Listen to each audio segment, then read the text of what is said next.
abandonamos a figura que prevalecia até então, que era jurídico formal, né, para outra mais moderna, em que a tributação é baseada em conceitos econômicos. Ela introduziu o IVA, o Imposto sobre Valor Agregado, em dois tributos, né?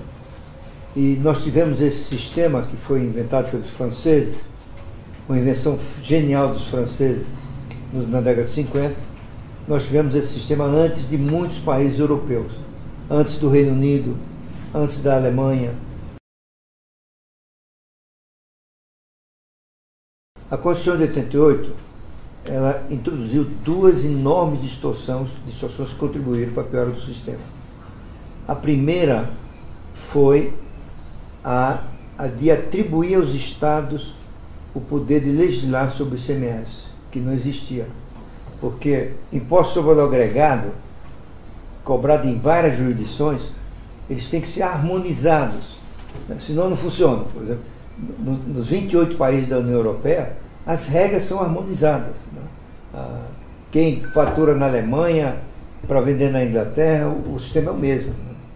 Com pequenas exceções que cada país na entrada pediu para introduzir. Cada estado faz o que quiser. Pode alterar as alíquotas, as hipóteses de incidência, os regimes de tributação. E a guerra fiscal se ampliou, gerando distorções adicionais, tanto no sistema quanto na economia.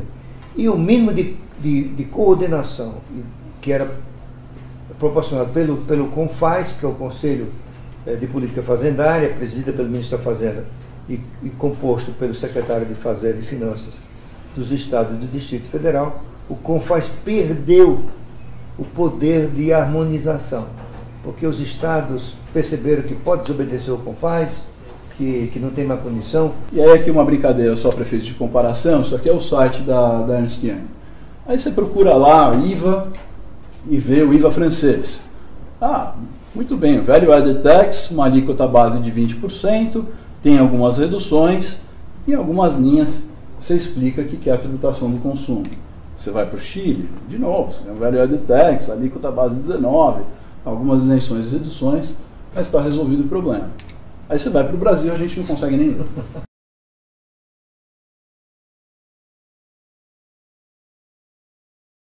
O FMI calculou que a reforma tributária da Índia pode agregar 2 pontos de percentagem ao seu PIB potencial. Eu já comecei aqui com o Bernal, talvez não dá para calcular isso aqui, né? Não dá para calcular. Mas minha intuição é que é muito parecido, né?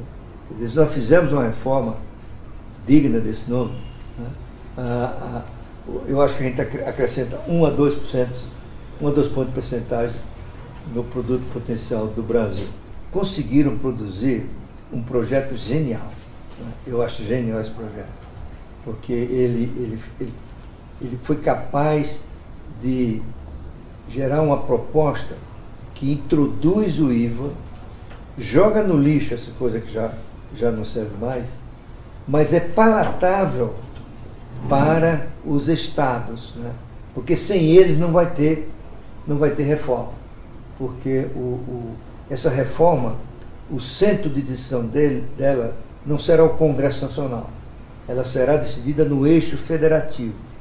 Ou seja, se houver um acordo dos estados para apoiar a reforma, aí passar no Congresso é o menor problema, né? A ideia é simples, a implementação é extremamente complicada por causa dessas questões federativas. Então, é um processo político extremamente custoso e complexo, e existe um risco muito grande de entrar uma proposta boa e sair um animal bastante estranho depois da discussão política no Congresso Nacional. O bom sistema tributário, ele é simples para o contribuinte, ele é neutro. O que significa neutralidade do sistema tributário? Essa é uma questão extremamente importante. Ele deve distorcer o mínimo possível a forma de organização da economia. A parte boa da economia de mercado é que os preços, eles transmitem a sensação de como se deve se organizar de forma eficiente. Uma empresa, quando segue os preços de mercado, ela se organiza de forma a minimizar o custo econômico de produção, que é o quê? É o custo de trabalho e o custo de capital que ela tem naquela produção. E isso leva a que a economia se organize de forma eficiente. Na hora que o sistema tributário começa a distorcer os preços, ele começa a levar a economia a se organizar de forma ineficiente. Depois eu vou falar um pouquinho, mas esse provavelmente é o pior efeito do nosso sistema tributário hoje no Brasil. Bom, um bom sistema tributário ele é transparente, ou seja, as pessoas têm que saber quanto estão pagando de tributos, e ele tem que ter equidade horizontal, ou seja, isonômico, situações semelhantes pagam o mesmo imposto, e equidade vertical, quem tem mais capacidade produtiva, a contributiva tem que pagar mais quem tem menos. E obviamente deve deixar pouca margem para evasão. Ele não deve ser, não adianta ter um sistema lindo no papel que todo mundo consegue sonegar. A estrutura produtiva no Brasil está toda mal organizada por causa do nosso sistema tributário. E o efeito é grande, não é pequeno, é grande. Tá certo? Só para dar um exemplo, para vocês entenderem, Zona Franca de Manaus. O que é a Zona Franca de Manaus? É um enclave industrial feito na Amazônia com base em benefícios tributários. É isso. Tributação de tributos e bens e serviços. Quanto custa a Zona Franca? Custou, no ano passado, 24 bilhões de reais de renúncia de tributos federais, sem falar do ICMS. Quantos empregos criou diretos? Um pouco mais de 80 mil empregos diretos na Zona Franca de Manaus. O que dá quase 300 mil reais de renúncia de tributos federais por emprego gerado. Agora, eu pergunto para vocês se existem formas mais eficientes de fazer desenvolvimento na Amazônia do que esse. Do que mandar um insumo de São Paulo até Amazonas para ser industrializado e voltar para São Paulo pagando 24 bilhões de reais. Impossível, qualquer coisa que for comprar, você não sabe quanto foi pago de imposto na produção daquilo. Impossível saber. Por quê? Porque depende de como foi organizada a cadeia produtiva daquilo que você está comprando. Se recebeu um benefício, se não recebeu, se teve uma incidência acumulativa, se não teve, e por aí vai. Não tem como saber o quanto você pagou de imposto, qualquer coisa que você está comprando. Tem uma lei que manda publicar na nota fiscal a carga tributária estimada e tem um programinha que chuta um número e publica na nota fiscal. Comprovadamente, o Clóvis Panzarini foi o... Não conhece essa história? Isso. Ele foi uma vez no supermercado e fez duas compras. Ele comprou 5 latas de cerveja e uma banana e logo em seguida fez uma compra de 5 bananas e uma lata de cerveja. Eu não sei qual é a carga tributária da cerveja e da banana, eu tenho certeza que da cerveja é maior que a da banana. Deu um número muito parecido, mas a da banana deu maior que a da cerveja. Em suma, tem um programa que chuta o número e coloca ali, para quando você está fazendo a compra, sobre aquela coisa. Aqui no Brasil, se eu quero construir um prédio de concreto armado, eu vou pagar PIS, COFINS cumulativo e ISS, no máximo 8,65%. Se eu quero construir um prédio com estrutura pré-fabricada, aqui em São Paulo, de metal, por exemplo, aqui em São Paulo eu vou pagar 12% de ICMS e PIS, COFINS não cumulativo, 9,25%. Vou pagar no mínimo 21,25%, pode ter IPI também. Ou seja, o que acontece? Significa fazer o seguinte: o sistema tributário não empurra construir prédio de concreto armado. Então suponha, de novo, a ideia de eficiência econômica, que a mesma quantidade de trabalho e capital que você produziria, que você produz 10 prédios de concreto armado, você conseguiria produzir 11 prédios com estruturas pré-fabricadas. O sistema tributário brasileiro te empurra a fazer 10 prédios de concreto armado, arrecadando a mesma coisa. Ou seja, ele te leva a se organizar de forma ineficiente. Toda vez que o sistema tributário distorce a forma de organização da economia, você está criando o risco de estar gerando uma ineficiência econômica que pode ser relevante. Se a gente tem um sistema tributário que só tem exceção, não tem regra, ele só tem exceção, pela quantidade de alíquotas, benefícios fiscais, regimes especiais que a gente só está distorcendo a economia. Completamente. Obviamente, do ponto de vista da empresa que tem um benefício, para ela tem lógica. Do ponto de vista da economia como um todo, é um desastre do ponto de vista da produtividade da economia. Uma reforma do IRPJ que reduza a alíquota nominal, ao mesmo tempo reduza benefícios fiscais que fazem a alíquota efetiva do imposto de renda entre setores variar muito, então o cara que usa benefício fiscal tem uma alíquota menor, o cara que não usa uma alíquota maior, essa é uma reforma, na minha visão, positiva. Tem um certo consenso no mundo de que a melhor forma de tributar o consumo de bens e serviços é através do imposto sobre valor adicionado. O que é o imposto sobre valor adicionado? É um imposto não acumulativo que é cobrado em todas as fases da cadeia produtiva. Como é que ele funciona? Tudo que eu vendo tem débito de imposto. A alíquota é 10%, eu vendi 100, eu tenho um débito de 10%. Mas tudo que eu compro foi tributado E o imposto que foi pago nas minhas compras eu recupero na forma de crédito. Então, se eu vendi 100 e eu comprei 50 na minha atividade produtiva, de bem, serviço, o que quer que seja, essa compra pagou 5 de imposto, eu vou pagar 10 menos 5, eu vou pagar apenas 5 para o governo. No fundo, quando você tem um IVA, o que ele faz? Você tributa em todas as etapas da cadeia. No fundo, você só está tributando a venda, porque tudo que foi pago nas etapas anteriores é recuperado. Qual é a proposta do Centro de Cidadania Fiscal? Basicamente é substituir esses 5 tributos atuais, PIS, COFINS, IPI, ICMS, ISS, por um único imposto do tipo IVA, que a gente chama de imposto sobre bens e serviços, e além disso um imposto seletivo sobre aquilo que você quer, sobre bens e serviços de consumo que tem externalidades negativas, como fumo, bebida alcoólica, aquilo que você quer. Como é que nós estamos propondo a transição do sistema tributário atual para o novo sistema? Na verdade, estão propondo uma transição em 10 anos, no qual os 2 primeiros anos o novo imposto seria criado com uma alíquota de 1%. Nesse primeiro momento, para não ter aumento de carga tributária, reduziria apenas a alíquota da COFINS, que é federal, então não afetaria estados e municípios. Então, 2 anos, opera com 1% de alíquota. E por que opera com 1% de alíquota? Por 2 motivos. Um, para fazer ajustes operacionais, caso precise, que é um imposto novo. E 2, para saber quanto arrecada.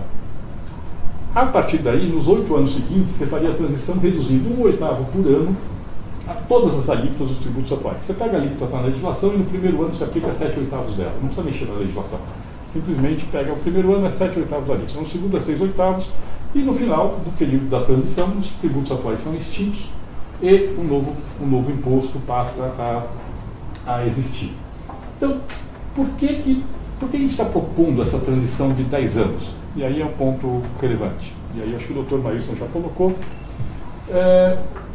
Que tem ajustes de preços relativos. Tem alguns setores que vão ser mais tributados, outros menos. Isso faz parte inevitável de uma mudança desse tipo. Segundo, e o principal motivo é que o Brasil tem muito benefício fiscal, um monte, e as empresas fizeram investimentos com base nesses incentivos fiscais. Se eu fizer uma transição muito rápida, a empresa que acabou de fazer um investimento, ou ela pode quebrar, ou ela pode ter que operar com uma margem tão baixa que vai ter uma perda de capital do investimento que ela acabou de fazer. O que a gente está propondo é uma transição longa para que os investimentos que foram feitos com base no sistema tributário atual possam ser recuperados, mas ao mesmo tempo ela tem que ser curto o suficiente para que os novos investimentos sejam feitos com base no novo sistema tributário e não no antigo. E o mero fato de fazer os novos investimentos com base no sistema tributário novo já tem um efeito enorme sobre a produtividade no país. O que tem de diferente no Brasil? O que tem de diferente é que nós estamos substituindo tributos federais, estaduais e municipais. Como é que a gente resolve isso? Fazendo que, do ponto de vista do contribuinte, seja um imposto só, mas que, na verdade, são 3 impostos. Um federal, um estadual e um municipal, que são tributados, cobrados simultaneamente. O contribuinte só paga uma guia por mês. Se ele tiver estabelecimentos no país inteiro, vários estabelecimentos, em vários estados, vários municípios, ele soma, ele calcula o saldo de débito e crédito por estabelecimento, soma todos, paga o líquido uma vez só por mês. Usa-se muito o IVA para fazer política social no mundo. Tipo, desonerar a cesta básica de alimentos. Isso é bastante comum nos outros países, mas não é eficiente. Por que não é eficiente? Porque na hora que eu desonero a cesta básica, ainda que em termos relativos eu beneficie mais o pobre que o rico, em termos absolutos eu estou beneficiando mais o rico que o pobre. O Ministério da Fazenda fez uma conta no ano passado comparando o efeito sobre o índice de Gini, que mede a desigualdade, de R$1 bilhão aplicado no Bolsa Família e R$1 bilhão aplicado na desoneração da cesta básica do PIS/COFINS. Dinheiro aplicado no Bolsa Família reduz a desigualdade 12 vezes mais que a desoneração da cesta básica do PIS/COFINS. Quer fazer política distributiva? Ok, faz direito, arrecada e transfere o dinheiro para o pobre. Que, aliás, é exatamente o que a gente está propondo. No nosso modelo, a ideia é cruzar essa nota fiscal eletrônica, que dá o seu CPF, com o cadastro único dos programas sociais. Então a ideia é devolver para os pobres uma boa parte do imposto que eles pagaram. Então o que nós estamos propondo? Estamos propondo que nos primeiros 20 anos o valor de receita que cada estado tem hoje, corrigido pela inflação, seja mantido, e apenas o aumento da arrecadação do IBS, acima da reposição da inflação, seja distribuído pelo destino. E nos 30 anos subsequentes, até completar os 50 anos, essa parcela que repõe a receita atual vai sendo reduzida progressivamente a cada ano. Então aqui nós temos um exemplo. Isso aqui é um estado que perderia receita. Esse estado, por exemplo, perderia 10% da arrecadação com a migração para o destino. É mais ou menos a situação de São Paulo. São Paulo é mais ou menos essa situação. Ele perderia, em 8 anos, ele perderia 10% da receita. Na hora que eu estou dizendo, olha, com esse modelo de transição que a gente está colocando, sem considerar o efeito positivo sobre o crescimento, eu teria a linha laranja. Ou seja, ele em 10 anos, considerando que o PIB cresce 2% ao ano, ele em 10 anos perderia menos de 1% da arrecadação dele. Aquele estado que em 8 anos perderia 10% da arrecadação.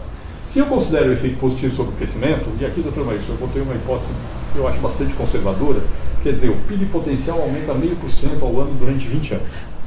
É uma hipótese conservadora de impacto, bem conservadora de impacto da disseminação para o povo. Esse estado que perderia 10% da receita, quando considerado o efeito positivo sobre o crescimento, eu tenho a linha cinza, ele ganha receita. Ele não perde, ele ganha receita.